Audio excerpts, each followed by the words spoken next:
नमोस्तु आचार्य श्री। अचला जैन गाजियाबाद से अपनी शंका रख रही हैं कि बादाम कैसे चढ़ाना चाहिए। भगवान की भक्ति करते समय हम फल अर्पित करते हैं मोक्ष फल के लिए।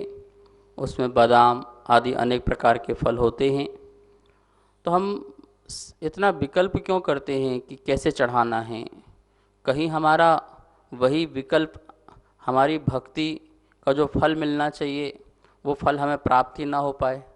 हम बादाम में ही ध्यान दें और हमारे परिणाम वहाँ तक ना पहुँच पाएँ। आप तो भर भर के हाथ में थाल भर भर के, थालों को भर करके रखे भी है, उसमें भर करके या हाथों में रख करके फल को छोड़ दीजिए। ठीक है ना। नोक आगे हो गई, पीछे हो गई, यह कोई भी बाधा नहीं है, ना ऐसा कहीं लिखा है।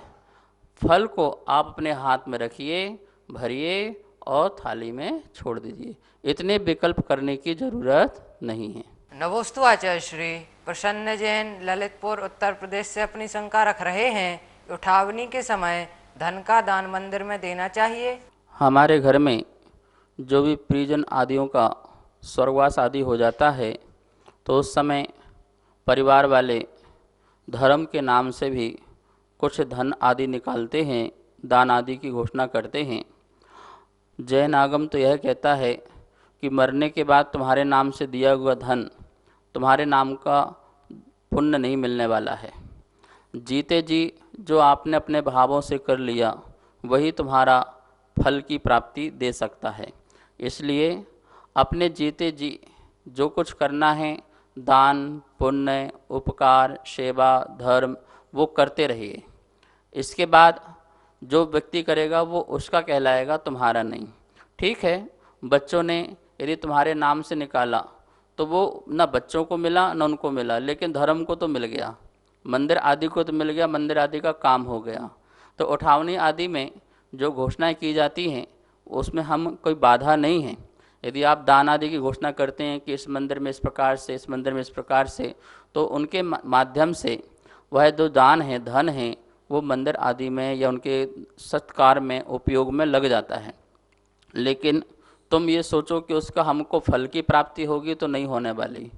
क्यों नहीं होने वाली? क्योंकि ना आपके भाव आपने उस जीव के लिए कहा, ना उस जीव के भाव। तो इस प्रकार से जब तक वह जीव, जैसे कोई व्यक्ति है वो कह के जाए कि भैया कि मेरा जो है ये धन है वो इस धन में लगा देना, इस क्षेत्र में दे देना, ज्ञान दान में, आहार दान में, औषध दान में, यदि वो बोल के जाता है तो अवश्य ही आपको वो करना चाहिए और उसकी भावनाओं को पूर्ण करना चाहिए। तो इस प्रकार से उठावनी आदि के समय हम सिर्फ घोषणा करते हैं, द्रव्य को देते नहीं हैं। जब 13वीं आदि हो जाती है, घर की शुद्धता वातावरण हो जाता है, फिर उसके बाद ही वह दान पुण्य अपन मंदिर आदि में करते हैं। नमोस्तु आचार्य श्री। सुनीता जैन बंडा से अपनी शंका रख रहे हैं, सम्यक शंका समाधान क्या है। सम्यक शंका जो होती हैं वह जहाँ व्यक्ति मुमुक्षु मोक्ष का इच्छुक होता है, जहाँ वो बदलना चाहता है, जहाँ वो परिवर्तन लाना चाहता है, वो सम्यक शंकाएं होती हैं। क्योंकि उसके मन में जब साधना के मार्ग में निकलता है तो साधक के मन में अनेक प्रकार की दुविधाएं होती हैं, अनेक प्रकार के प्रश्न खड़े होते हैं, जिन्हें हम संशय तो नहीं कह सकते हैं, क्योंकि वो मार्ग में निकला है तो उसको संशय नहीं है, वो अपनी मजबूती से निकला है। लेकिन अनेक प्रकार की शंकाएं प्रकट होती हैं, तो उन शंकाओं का समाधान ही सम्यक शंका समाधान है। लेकिन यहाँ वहाँ की बातें वो शंका समाधान नहीं है, वो तो आपके अंदर एक जानकारी, इन्फॉर्मेशन लेना चाहते हैं कि भैया आपने पूछा बादाम कैसे चढ़ानी है, वो आपकी इन्फॉर्मेशन है, इसे कोई शंका नहीं कहेंगे। आपने कहा हमें कैसे बैठना, कैसे उठना है, ये सब आपकी जानकारी है। इस जानकारी से कोई कल्याण नहीं होने वाला। मुमुक्षु जो मोक्ष की इच्छा रखे, जो अपने को बदलना चाहे, अपनी आत्मा को जानना चाहे, अपने को समझना चाहे, तो उस मार्ग में अनुभव में उसे जब अड़चने आती हैं, वो समझ नहीं पाता है, तो फिर उसके अंदर जिसे हम शंका कह सकते हैं, जैसे हम जिज्ञासा कहते हैं, फिर वो गुरु से सम्यक समाधान लेता है। सचमुच में अपने आत्म कल्याण के लिए पूछे गए जो प्रश्न हैं, जो शंकाएं हैं, जिज्ञासाएं हैं, वही सम्यक हैं। लेकिन मात्र जो इन्फॉर्मेशन लेने के लिए करते हैं वो सिर्फ जो शंकाएं उसे नहीं कह सकते हैं, सम्यक नहीं कह सकते। शंकाएं तो हैं पर वो सम्यक नहीं कहलाएंगे। नमोस्तु आचार्य श्री। विनोद जैन उत्तम नगर दिल्ली से अपनी शंका रख रहे हैं, अनशन और उपवास में क्या अंतर है? अनशन और उपवास। अनशन का अर्थ होता है ना अशन इति अनशन। अशन मतलब होता है भोजन आदि। भोजन आदि को छोड़ना उसका नाम कहलाता है अनशन। ये बाह्य हुआ, बाह्य संबंधी, बाह्य की प्रवृत्ति हुई, जैसे अपन बहिरंग तप कहते हैं। उपवास जो है वो अंतरंग तप है कि बाह्य से आपने भोजन तो छोड़ दिया, तो इसका नाम मात्र उपवास नहीं है, ये तो लंघन भी हो सकता है, गुस्से में भी छोड़ा जा सकता है। अनशन में आपने सिर्फ बाह्य का पदार्थ छोड़ा है। और अंतरंग तप क्या है? तो उपवास।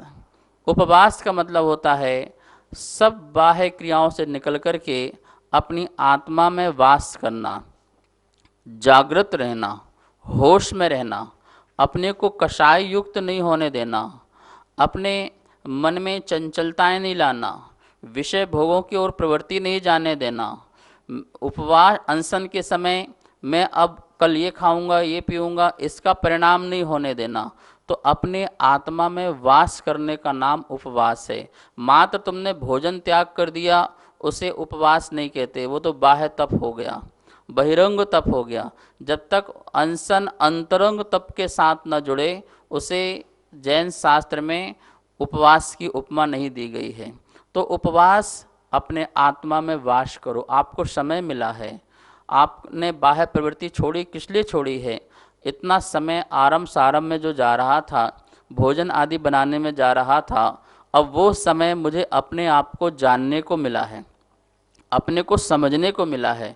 मेरा स्वरूप क्या है, मेरा जो है स्वभाव क्या है, इस बात को जानो और शांत चित्त होकर के बैठिए, शांत सरोवर में डुबकी लगाइए, आनंद ज्ञानानंद का आनंद लीजिए। तो इसको कहते हैं उपवास। तो अनशन बाह्य से भोजन आदि छोड़ने मात्र का नाम अनशन है, वो बाह्य तप है। और उसके साथ साथ होने वाला आत्मा में वास, वो उपवास है। ये दोनों साथ साथ हों तो ठीक है।